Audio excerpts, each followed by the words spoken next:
Our son, the one that just died, he was very, very talented. He could do anything, fix anything. He was the favorite of his teachers.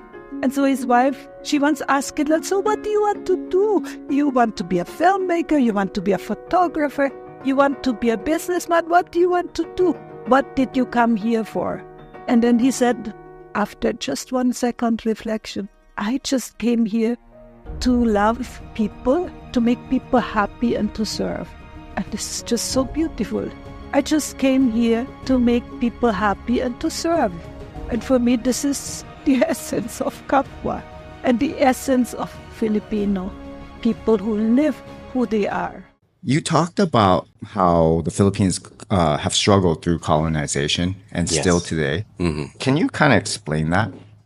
Yeah, well, I guess where most people start is with the colonization that was done by the Spanish Empire. And it was the same thing. It's the same thing that's happening today, right? When people come over to our country and our culture, we do our best to accommodate them. And that's kind of what happened when the Spanish, when Magellan first came here in the Philippines. They went through this long voyage in their Spanish galleons, and they arrived in this place that they're seeing for the first time. And they were sick and tired from that long journey. And of course, what do Filipinos do when they see someone who's sick and tired? They do their best to accommodate them. They fed them a lot of food and coconut water. That's what the accounts say when the Spanish first came here.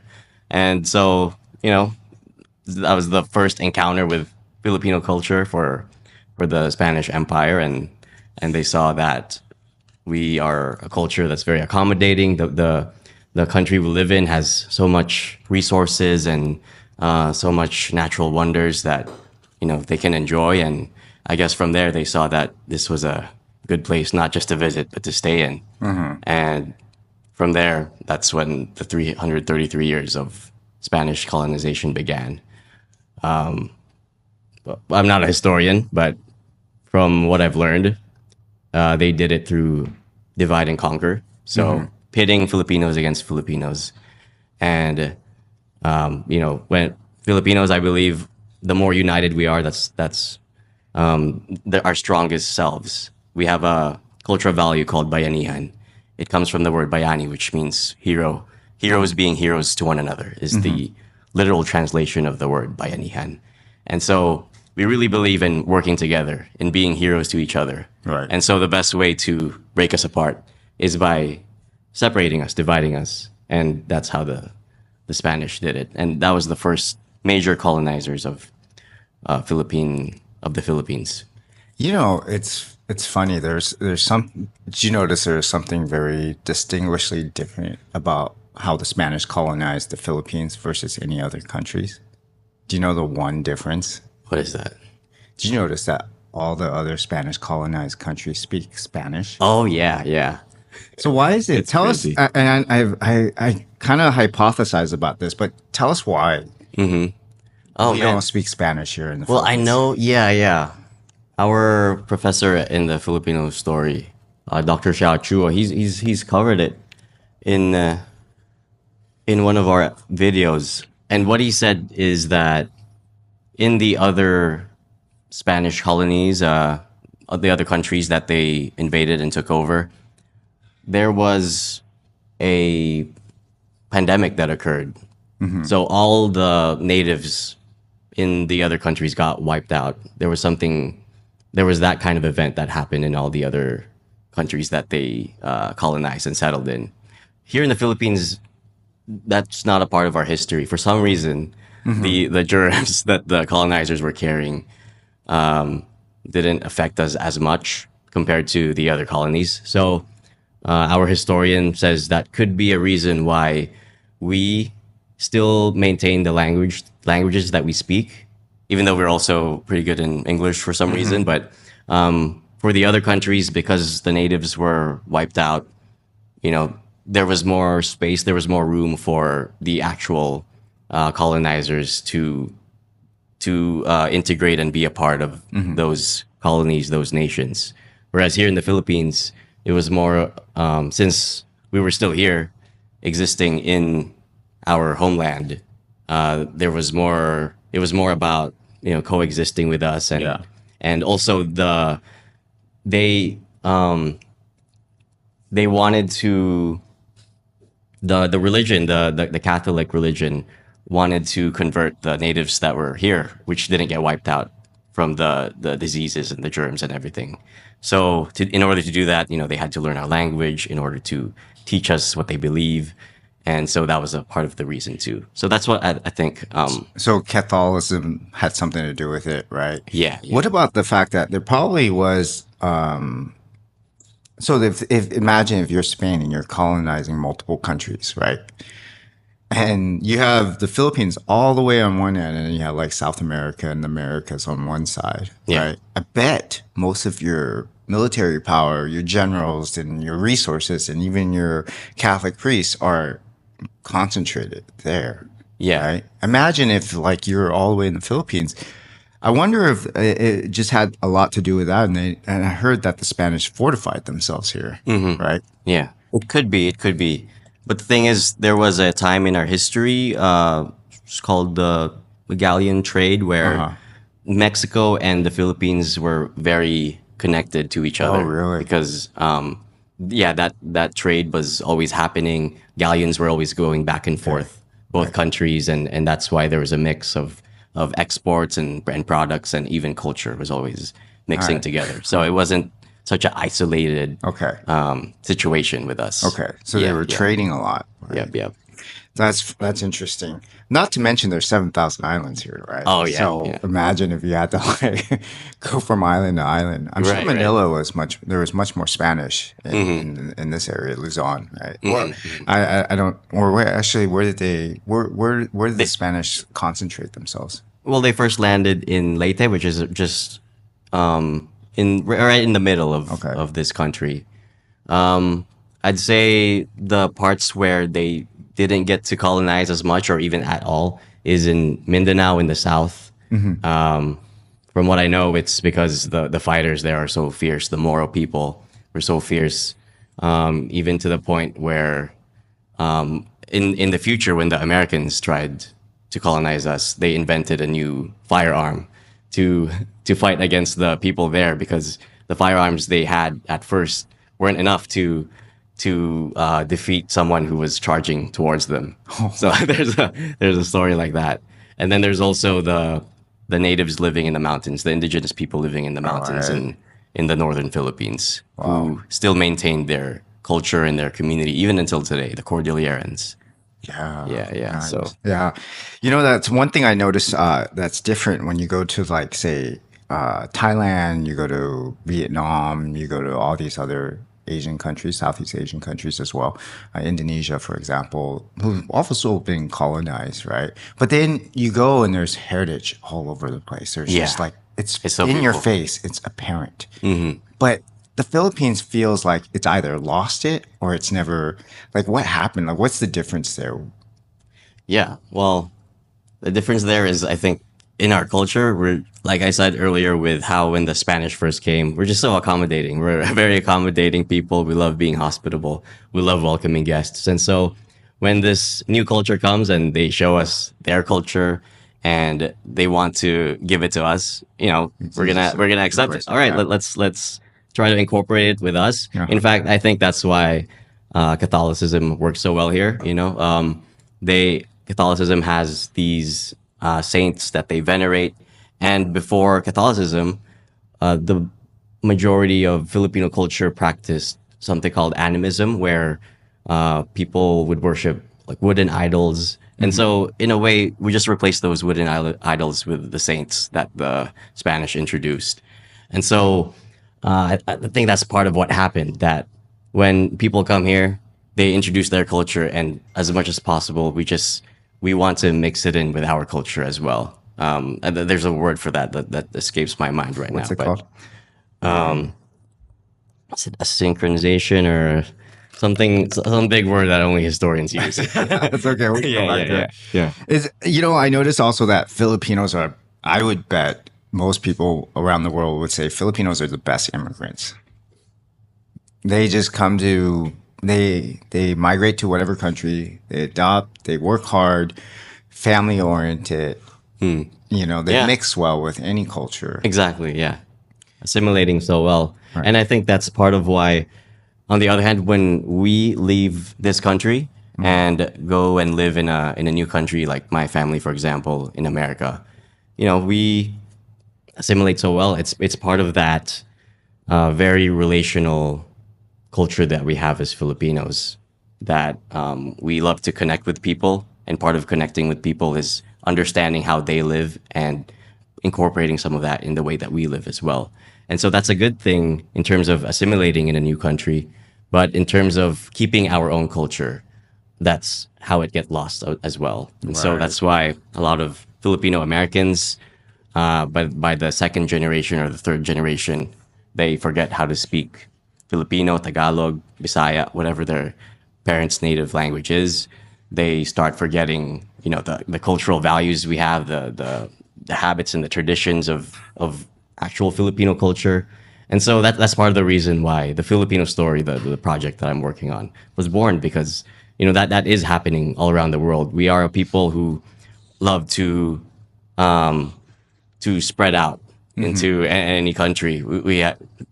There's actually a word for that. It's called the Filipino diaspora, and so it's a good thing, because we get to spread out and be all over the world, but at the same time, because we are so good at assimilating into new cultures, we lose our own culture in the process.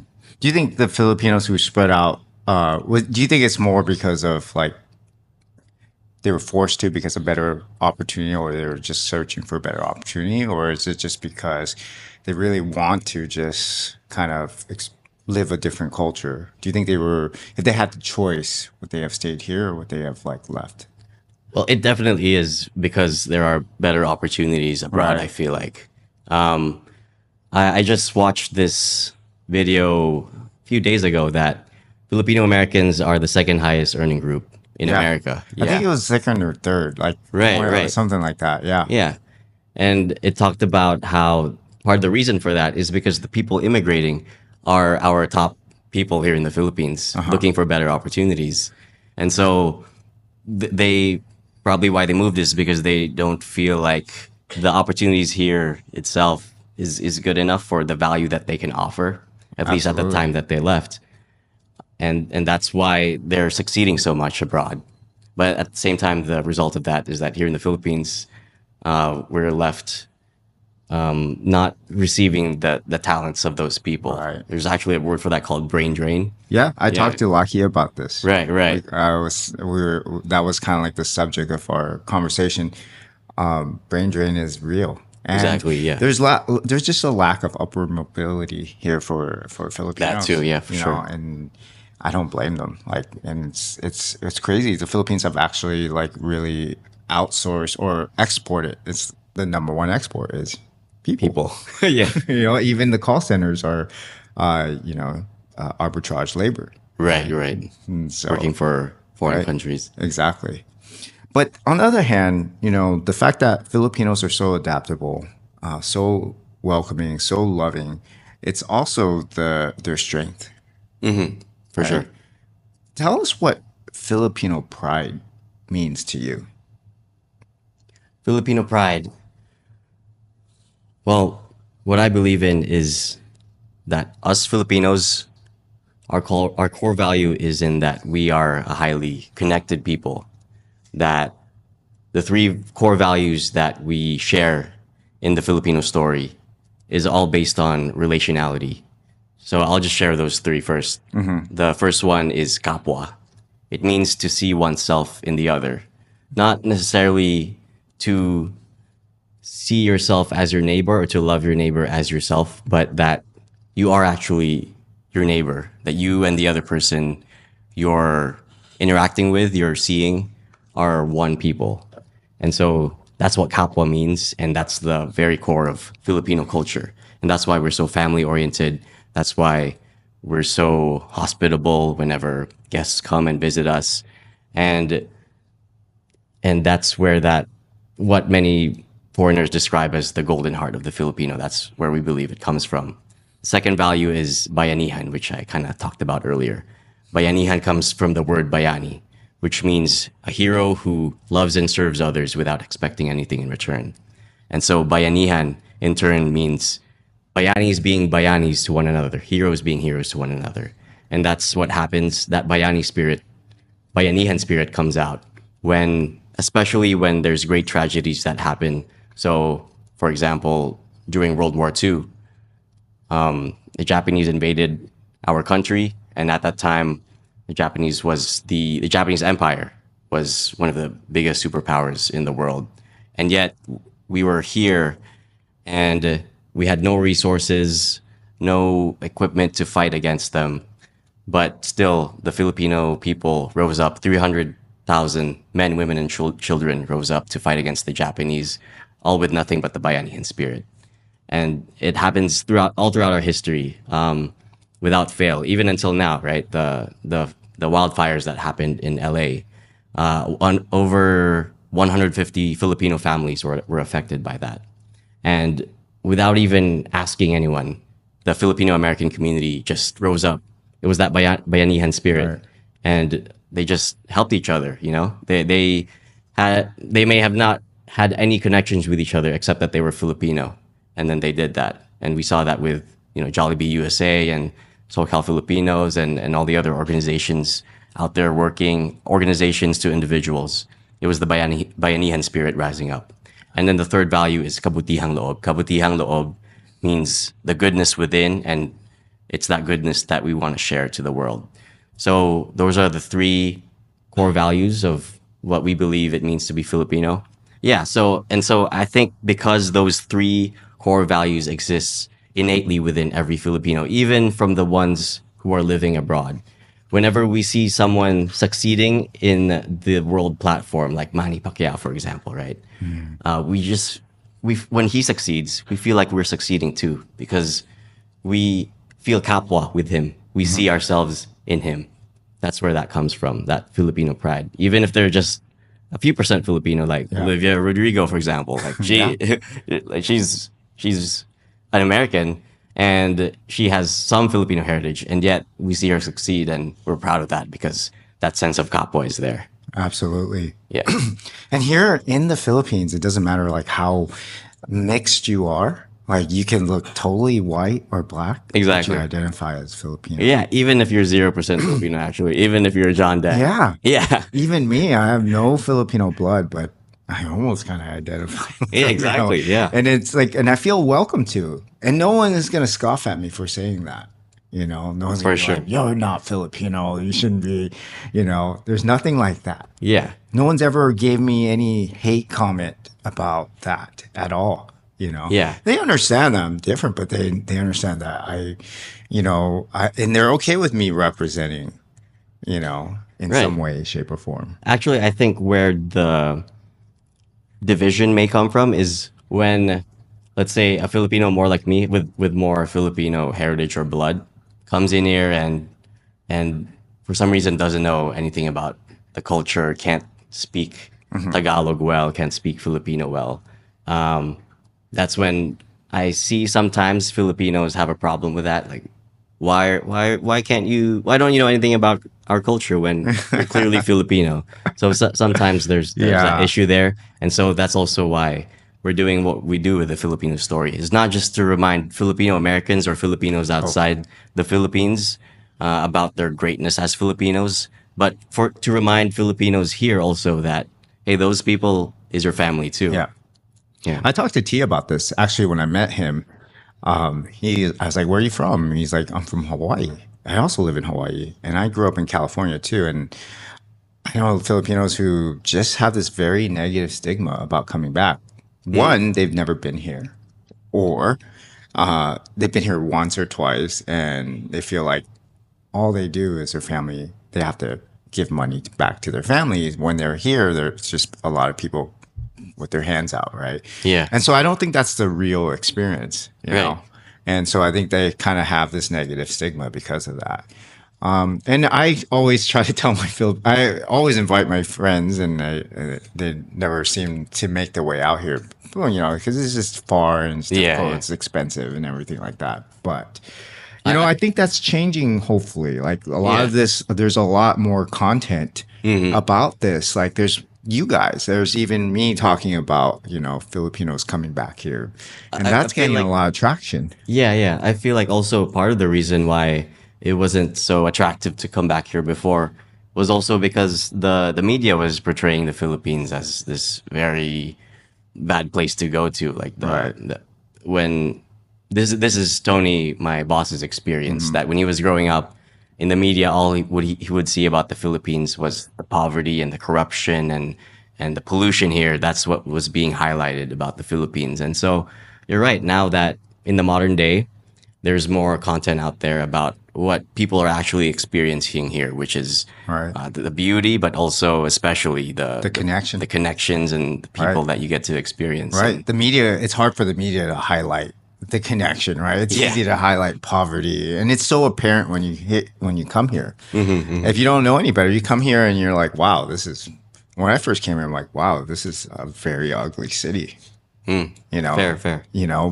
Of course you see beauty when you leave the city. Yeah. And that's the thing. You come here in some of these urban sprawls and it's like, wow, this is chaotic. Yeah. Yeah.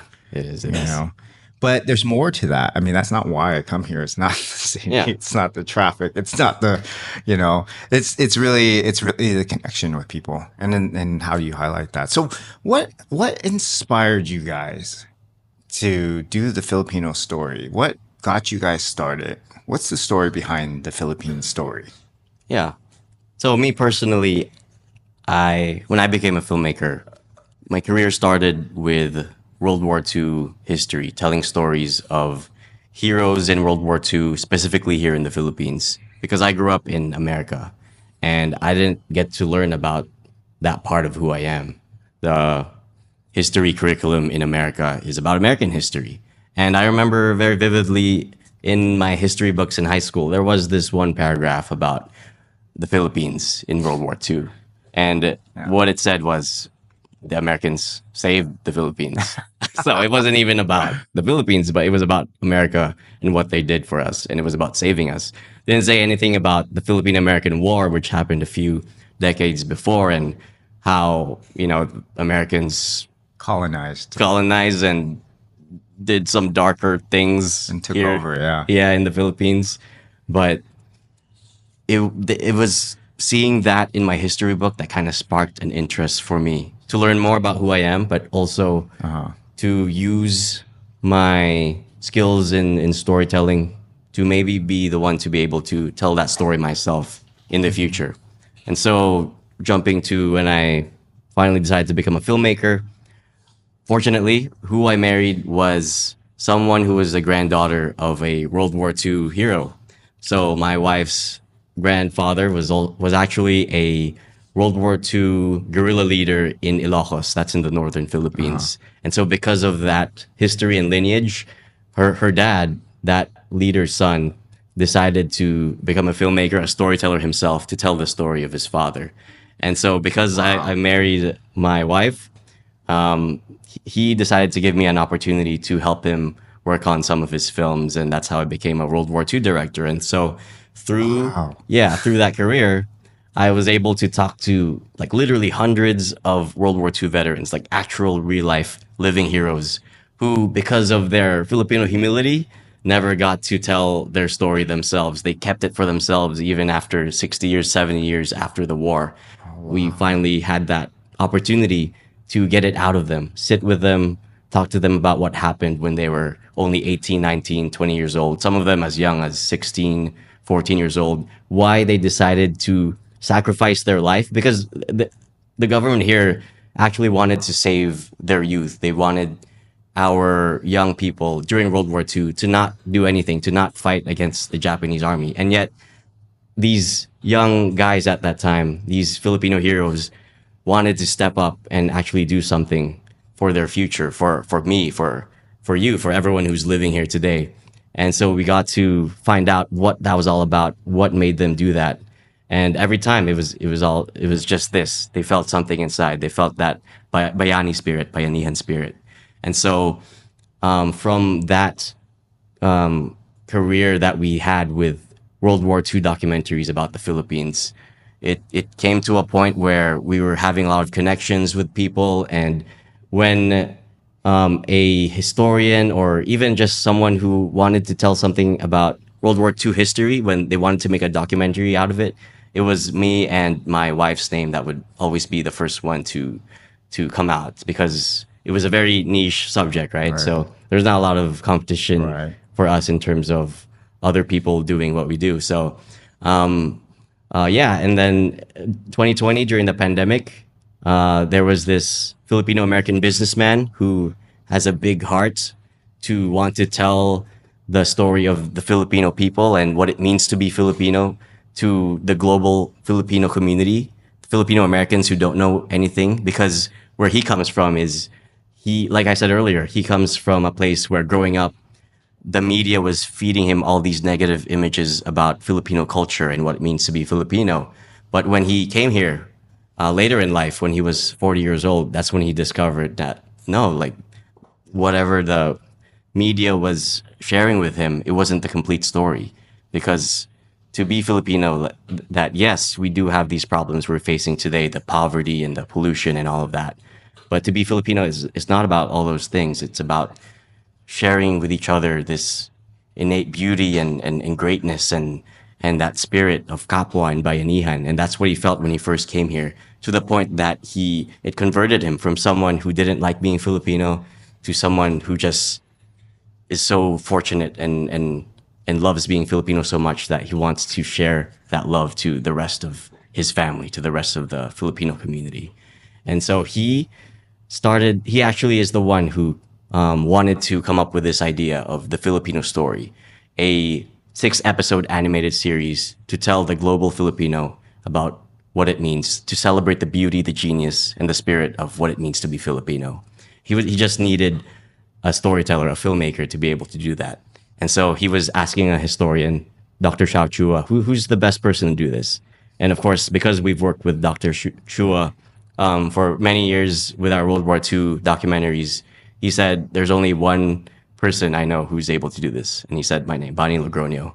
And that's how we got on board with this project.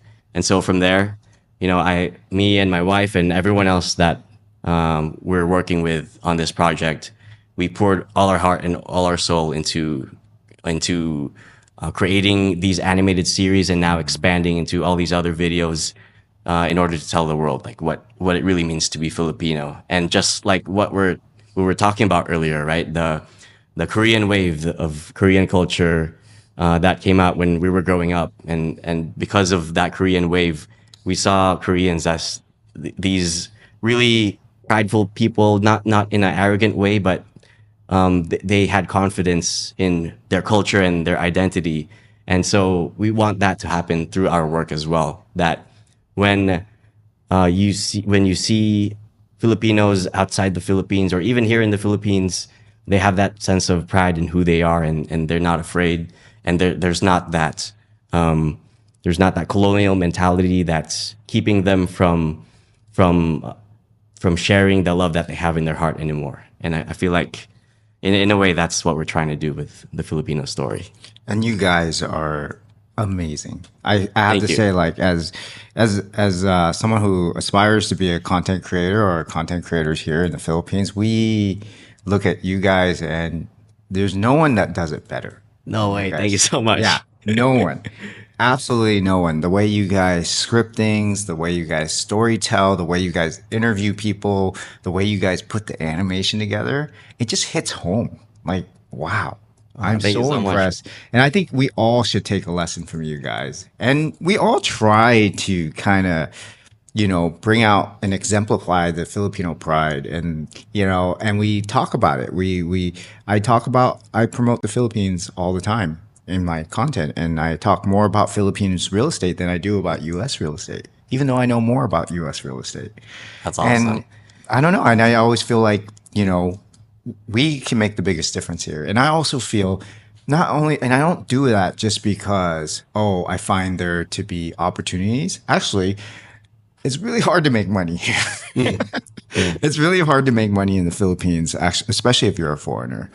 Um, but I've Yeah, always felt what like makes I've, you want to keep promoting here or talking about here rather than America? well, I mean, I always felt because I want to be here and I feel more connected here. And it's probably because I kind of feel like I've been adopted here, you know. Wow.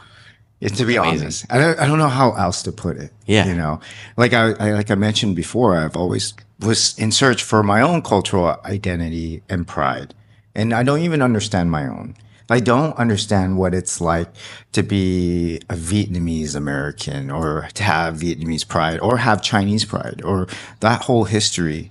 You know, mine was very, it's not just, and a lot of Chinese people understand their heritage, but we've been like through wars and through communism, we've just migrated from country to country, and I never really had close ties to my families, you know, and so it coming here is kind of like that. The Philippines and understanding the Philippines and being accepted here was kind of, I'll take that, you know, that's amazing. I just felt adopted, you know, Yeah. in a way. And you mentioned it all started when in high school you had a Filipino friend where he was the only one who kind of stuck around. Yeah. And that was like your first exposure to Exactly. that Filipino heart. Exactly. And I didn't understand it until much later, until I lived here.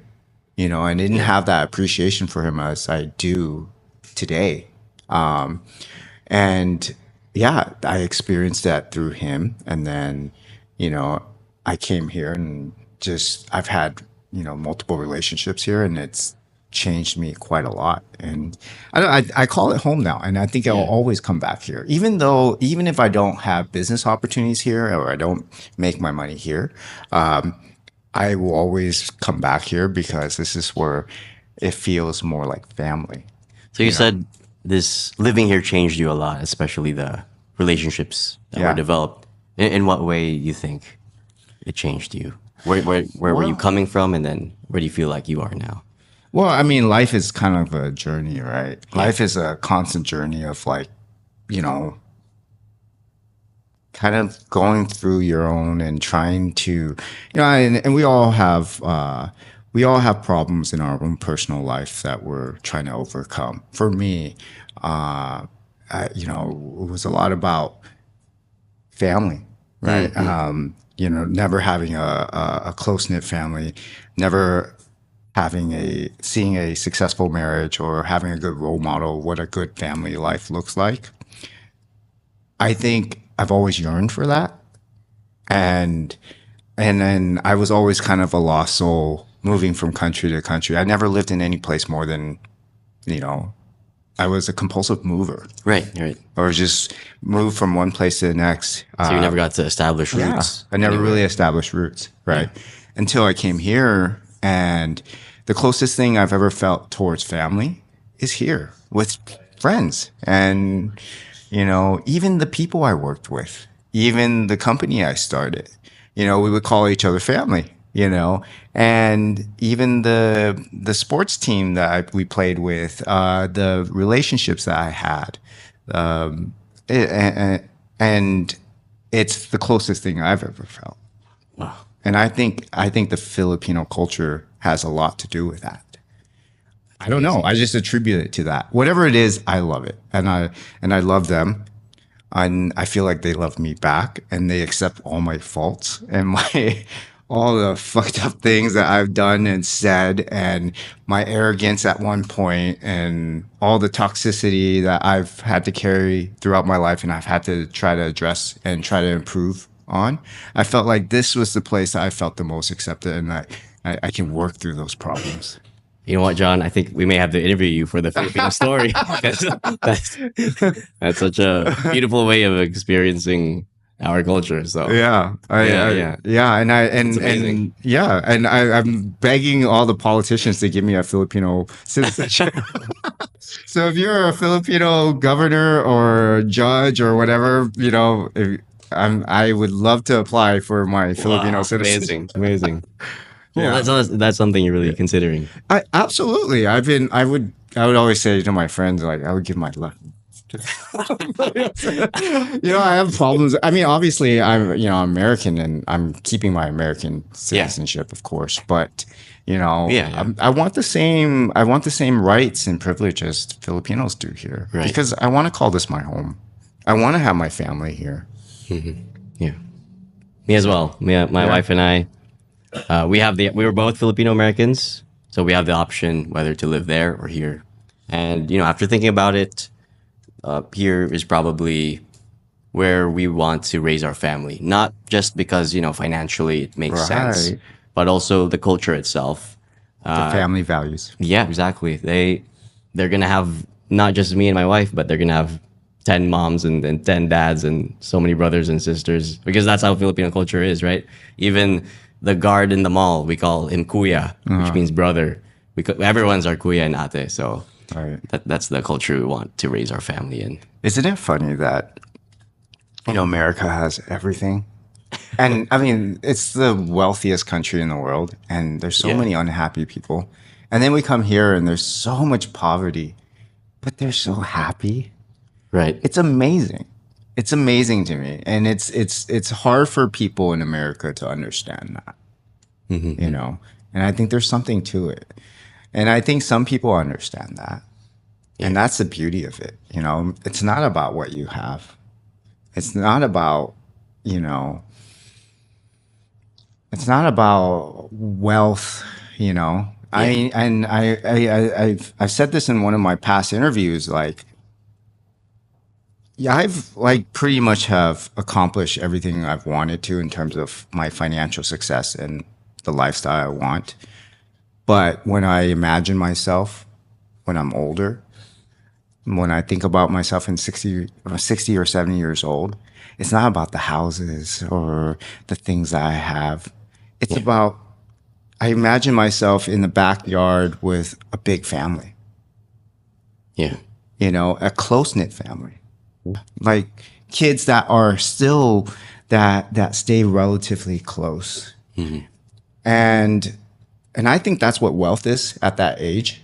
When you're older, Right. imagine your grandparents, your grandpa, like you're gonna want to see a bunch of grandkids around you, and that's what brings you joy. Yeah. Right. And so here, I see that with families. I see it on Sunday that everybody is having lunch together or dinner together, and it's like family time is so important here. And I never had that ever. Yeah. My family was working. Yeah.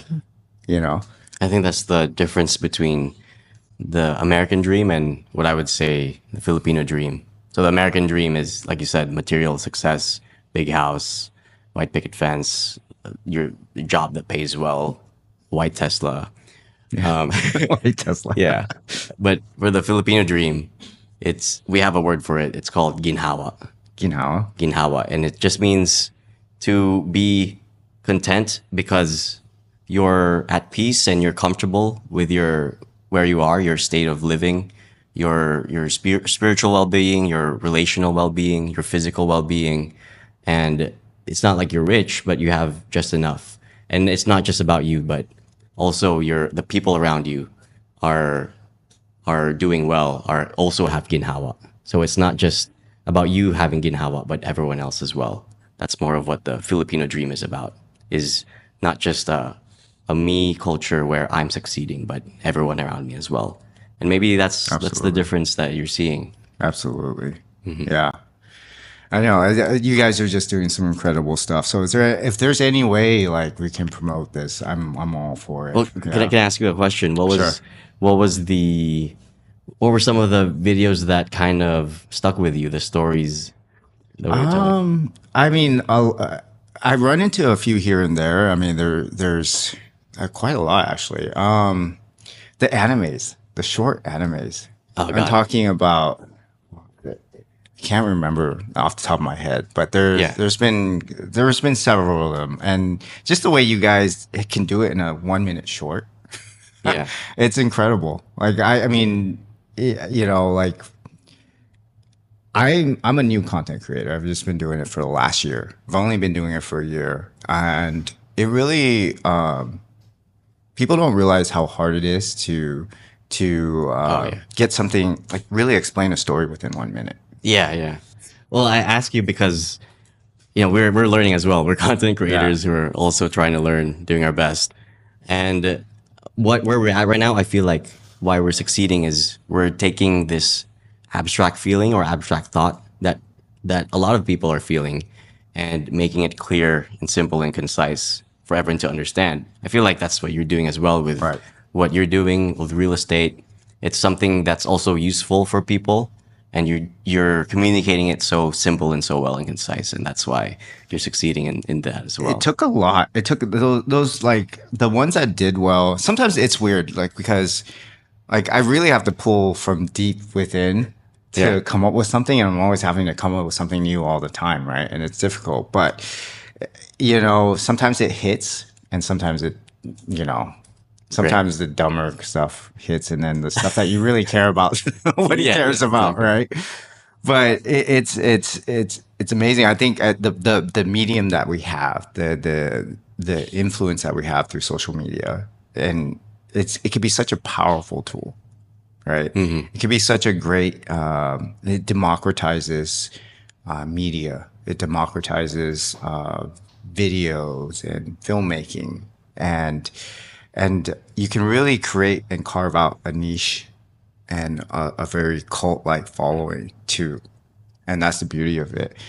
And like I said, I think the Filipinos have a lot to be proud of. And I would love to see more Filipinos kind of hold their heads up higher and not treat themselves treat each other like second class or third class citizens. So you living here for 15 years now, have you seen some kind of improvement or progress in that coming from an outside perspective?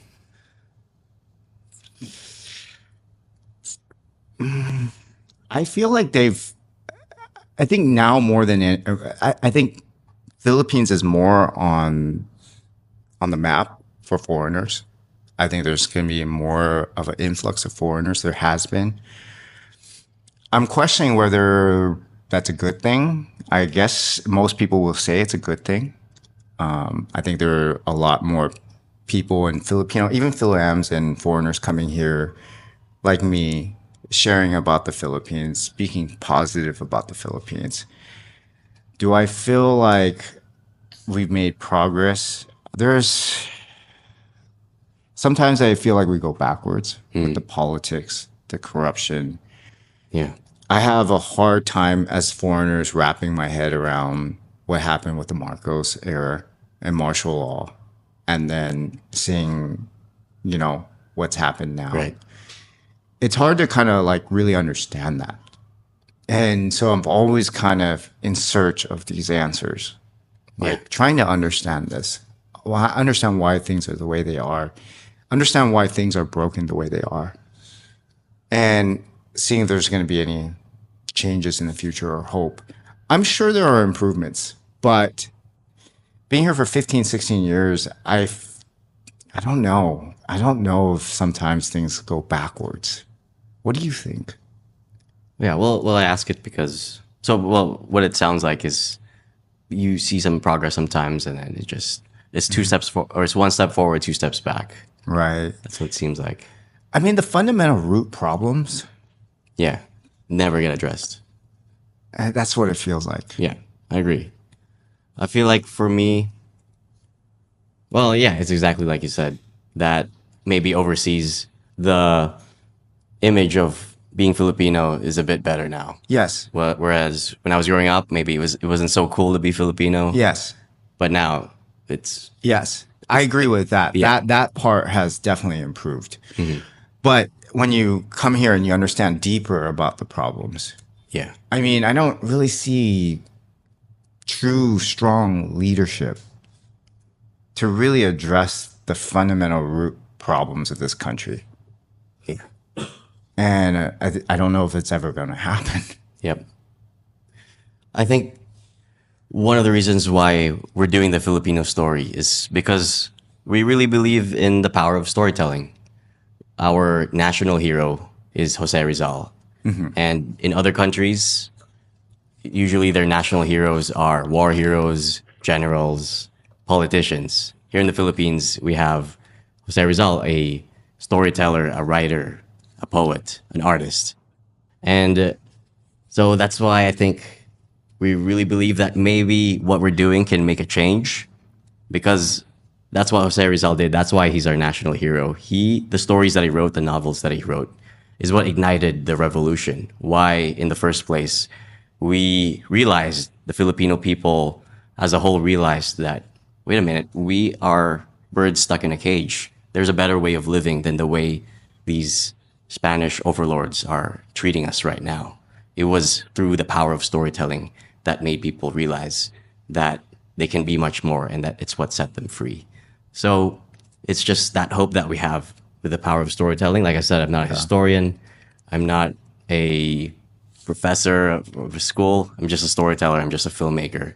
And, you know, as long as we keep at it consistently and are dedicated to that mission of awakening that Bayani spirit within every Filipino, then it's our hope that someday we can develop leaders that address those problems that we have and finally experience actual real freedom for all Filipinos. That's I think that could be the key, developing leaders or influencing leaders. Yeah. And influencing future leaders.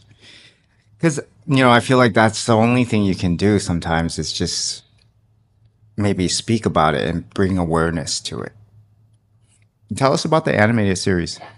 Yeah, so right now we have 3 episodes of it out. And the animated series is actually the core of what we're doing, the animated series. When you watch all 6 episodes, you begin to understand our philosophy, what we want to share about what it means to be Filipino, where the heart of the Filipino Story studio stands for, and where we want it to go. So the first 3 episodes talk about the 3 core values that I shared earlier: kapwa, bayanihan, and kabutihang loob. What we think it means to be Filipino, and what we believe exists within every Filipino's heart. The last 3 episodes we haven't publicly released yet. Episodes 4, 5, and 6 talks about episode 4, the problems in the Philippines. The title of the episode is called Our Stunted Greatness, because we believe that before the colonizers came, we were already a great people. We had an existing society with existing values and existing culture, but that became stunted because of what happened with the colonizers and what they did to us. It stunted our greatness. It stunted where we were supposed to go. Episode 5 is called The Filipino Way, meaning how we think we can unstunt ourselves. And like you said, it's been a back and forth, even beyond the last 15 years, even the last 400 years, 500 years. It's been 1 step forward, 2 steps back. But in that 1 step forward, it's because of that Filipino way. People were kind of remembering who we are and embodying that within themselves. So I think if we can explain that Filipino way clearly to people, maybe we can go 3 steps forward or even 10 steps forward instead of just 1. So that's what we hope to happen when people watch episode 5. And episode 6 is called The Filipino Dream, where we're going. And it's a little bit about what I shared earlier about that concept of Ginhawa, which is quite different from the American dream, which is more materialistic. The Filipino dream, Ginhawa, is about goodness and greatness, not just for yourself, but for all people, not just for here in the Philippines, but every Filipino around the world, whether you're 50%, 2%, 0%. If you're part of the Filipino culture, you're part of the Filipino family. And what do families do? They take care of each other. And that's what I think will happen once everyone realizes that through our story, is everyone will take care of each other and there's no more this and everyone is just this and raising up to where we want to go. So that's what the animated series is communicating that to all people. And we haven't released the last half of it yet because we're like you said, us too, we're figuring out this social media stuff, trying to figure out, is it best to release it now or a specific time? But basically, that's what that thing is about. Well, tell us how we can help. I mean, I'm sure we can, obviously, like me doing this is kind of helping to promote it, right? Yeah. And I'd love to promote it more in our content. And I'm sure a lot of other content creators would love to do it. I know Calvin works with T. He all he ever talks about is the Philippines, like Yeah, foreigners exactly. living in the Philippines. And it's beautiful. It's beautiful. I think, Thank you. like the Filipino way, it's more than, I think it can be, it's very infectious. It's so infectious. And I think so many of us foreigners that I know who live here, who've been here for a long time, we get really freaking frustrated with things, the way things are. And oftentimes we have to leave from time to time just to get understandably. our sanity. Yeah. But we always come back. And oftentimes we're like, it's way better here than our own country that we come from. And so there is a sense of pride with us foreigners who've lived here for a long time, not just the foreigners who are just coming here for a quick vacation or to marry a Filipino girl or whatever. We're the people who've been here for a long time who've actually understood it. I think there is a lot of pride in this as well. Yeah. Well, in terms of helping, we really, any way you can help. So if it's about, promoting each other, that's already enough for us. I'm sure, this video, this podcast that we're shooting will come out and some people will watch our stuff, check it out. Right. Through this conversation. And that's really enough for us. And when we do your story in our platform, then, Absolutely. some people will check you out as well. But in sharing your story, I think right now, for me, that's the most valuable way that you can help us. Because I think for me, your story is so inspiring for Filipino you. people to be able to hear that someone who is not necessarily part of our culture, but then meeting one person who's not even from Philippines, is Filipino-American, right? Yeah. But feeling that Filipino heart within him was enough to plant a seed in your heart, and then one day be able to come here and then deciding to feel like this is your home, this is your place where you feel like you belong the most. Yeah. I feel like that's going to inspire so many people. So Yeah, I would love to. Okay, so that's probably going to wrap up our podcast because I think we're running out of time. But is there anything, well, before we go, I do want to ask you one thing. I would like to ask you just to give advice. yeah. One, I would love you to give advice to, say, Filipinos overseas. What would you say to them? What advice would you give them about the Philippines or the Filipino way? Filipinos overseas. Well, I'd say if you're feeling that sense of loneliness, that sense of you don't belong anywhere because maybe your family assimilated so well in the culture that you're in that you have a confusion in your identity, a loss of identity, then consider exploring, the Filipino story and what we're trying to share with our work, because what we're doing with our work is trying to remind people that no, you're not alone. If you're Filipino, you're part of this great family who loves each other with one heart, a heart full of goodness within and a heart that will take care of you. And so we have this phrase that we always repeat in the Filipino story. It's, we are one people on the same journey, on the same boat. And we share that phrase because that's how our ancestors began. Our ancestors, the Austronesians, which is where Filipinos come from, came to the Philippines on boats. And the reason why they could do those long journeys is because everyone on that boat treated each other like family. And that's where our core values of kapwa and bayanihan first began.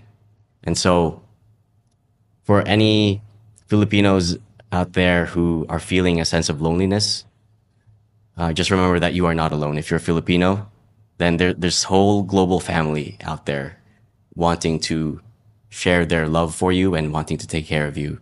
And all you have to do is reach out, let yourself be known. And you can do that with our community at the Filipino Story in all social media platforms. you can hit up John Dang because he's also Filipino now. and love it. yeah, just yeah, you're part of the family. Thank you. I love that. It means a lot to me. Yeah. Awesome, man. That was beautiful, brother. Thank you so much, Yeah, man. we'd love to get you back again. And Yeah, for sure. What's his name? The founder of Tony Olaes. Oh, you'd love Yeah. talking to him. I would love to get him on too. I was watching one of his videos. For sure. I have so many questions for him. There you go. Yeah. Anyways, so if you like the content that you hear today, please consider liking and subscribing and sharing it with your friends. And if you have any comments, and tell us about your Filipino pride. What Filipino pride means to you. Leave that in the comment. If you have any questions for Bani and me, if you have an inspiring story for the Filipino story, please leave a comment.